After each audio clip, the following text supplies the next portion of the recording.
Hello everyone, this is Crota giving you an update on the Playtest Realm patch notes version 1.4.0. Now, first of all, these patch notes are not final.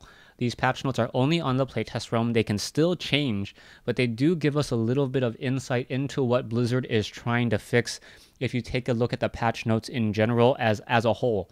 Now, first of all, one of the general changes is that the unit vision up ramps have been reduced by 1. This is going to greatly affect defensive positions for Terran, Protoss, and Zerg, or mostly Terran and Protoss, in terms of being able to defend any early harassment, giving a little bit more power to that high ground defensive posture. This is something I definitely like, as there were a lot of games recently where the high ground advantage almost didn't seem enough. Now, moving straight into the balance changes for the races, taking a look at the very first unit, the Immortal, the attack range has been increased from 5 to 6. Now, before you do a knee jerk and before all the Protoss players cheer, as I know that the Immortal will now see a lot more play, the reason for this change, I believe, is to help the Protoss versus Protoss mirror match. A lot of times, Immortals are supposed to be used to counter Stalkers, but because Stalkers were able to be masked up so easily, and then on top of that, you were able to get blink research on them easily, you could easily get through their hardened shield and then start dealing a lot of damage very quickly. Now, in addition to the Stalker change, where the blink research time has been increased by 30 seconds, the defensive player who went for Stalkers and Immortals may actually win out on a fight against a player who went Stalkers with Blink, just because of the additional 30 seconds, and then the Immortal will not be stuck behind other Stalkers. They'll actually be able to squeeze their way forward and actually deal damage, so that will definitely help. We can also see a Mothership change has been introduced, and this is just more to encourage players to use the Mothership just a little bit more.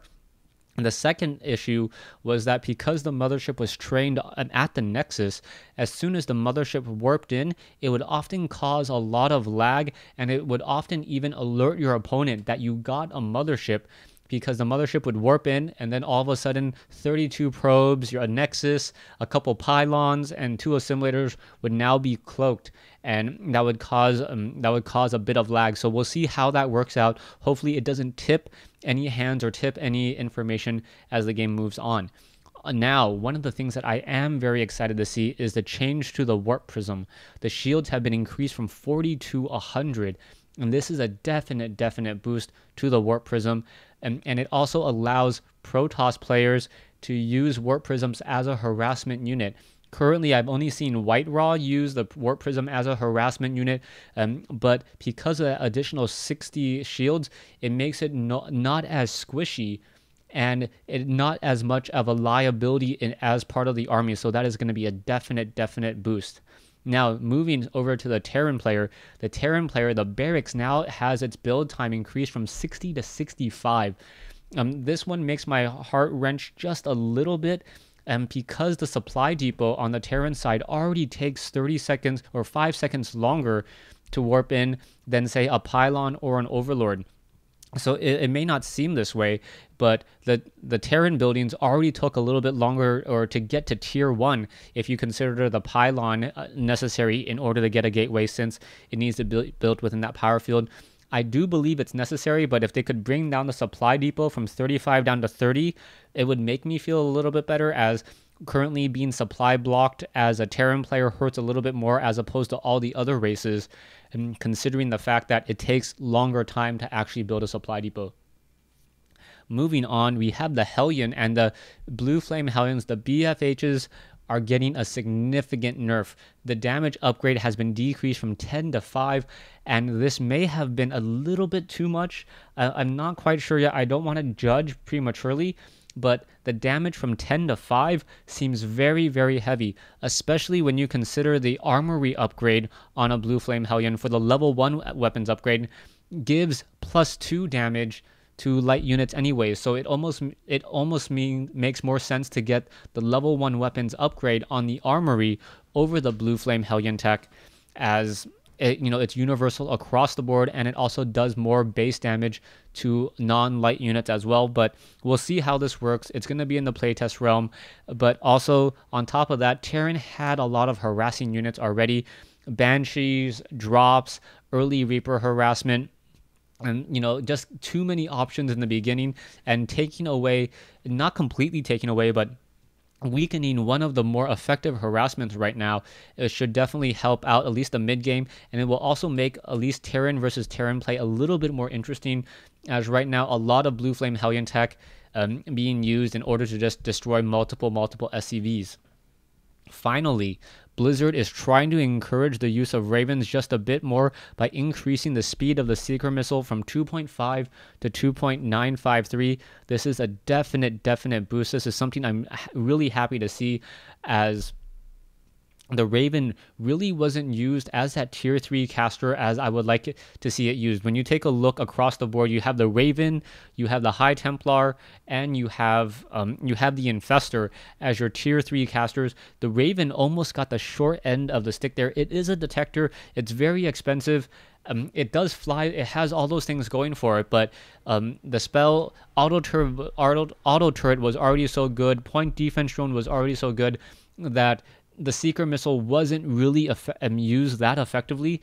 But now that the Seeker missile moves faster than a Medevac and a Viking, I think it's going to change a lot of the dynamics in Terran versus Terran, in addition to all the other matchups, as that magical faster than 2.5 and 2.75 means that a lot of units will have a much more difficult time trying to dodge a Seeker missile. And also, if you get the durable materials, that additional, I think it's 3 seconds, or I'm not quite sure, but the durable materials may also actually become a useful nerf when trying to make sure that your Seeker missiles hit their target.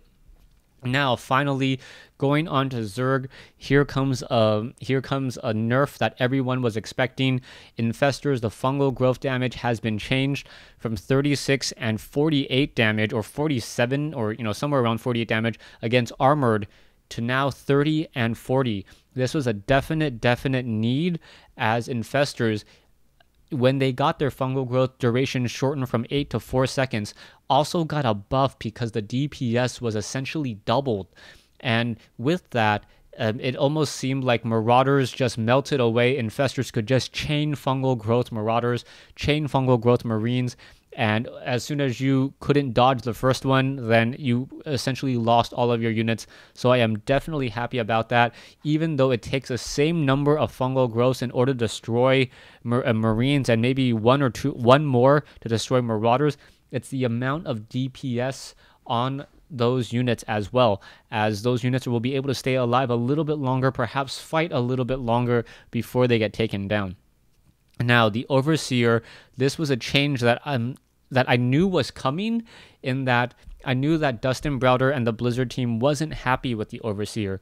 The Overseer was almost one of those units where we need to give it a cool ability, but we can't make it too good, and we need to cost it effectively. By now decreasing the cost of the Overseer from 50-100 to 50-50, the Overseer is now a 150-50 detector that also has a nice ability and also has a decent amount of hit points. The gas investment isn't nearly as heavy. The fact that an Overseer upgrade costs more than an Observer made you almost scratch your head, as the total cost of the Overseer was 150-100 compared to the Observer, which was 25-75. So definite need there. And then because of the lower gas cost, Contaminate had to be increased in its total cost, so that to balance it out just a little bit more. If it wasn't increased, and that could have caused a little bit of issues, but now Overseers may be feedback bait a little bit more. Finally, the Ultralist, the build time has been decreased from 70 to 55, a definite buff.